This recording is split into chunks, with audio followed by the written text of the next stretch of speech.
Maledetta estate piovosa 2013, la vendemmia di quest'anno a causa delle abbondanti precipitazioni risulta addirittura posticipata, nonostante il parziale tardivo recupero garantito dalle più recenti settimane di sole. Se ne è parlato durante il consueto incontro previsionale sulla vendemmia in Veneto nella sede di Veneto Agricoltura alle porte di Padova, durante il quale un collegamento in videoconferenza con varie aree produttive d'Italia ha consentito di fare il punto della situazione. Una vendemmia tardiva, come sottolineato, il tratto distintivo comune, con rese comunque maggiori per diverse varietà rispetto al 2012, che fu un anno scarso.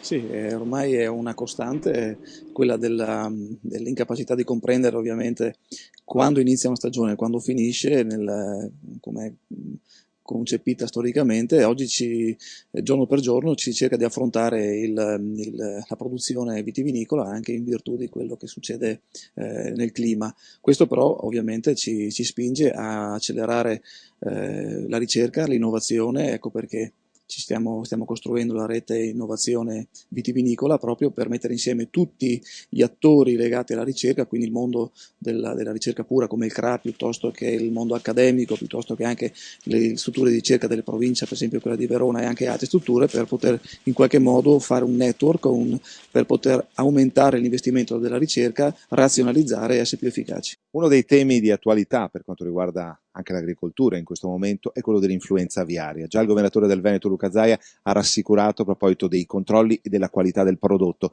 Certo, come dire, l'attenzione resta alta. Sempre il Veneto, rispetto anche a tutte le regioni italiane, è una regione che sotto il profilo dei controlli sanitari è un leader, e anche ovviamente sui controlli animali, sulla salute animale. Questo ci consente di tranquillizzare i cittadini da una parte, dicendo loro che ci sono le strutture della regione del Veneto che in qualche modo stanno contenendo la cosa e stanno facendo rientrare la problematica, che comunque rimane una problematica grave, importante, ma che come al solito la Regione Veneto sa affrontare con serietà.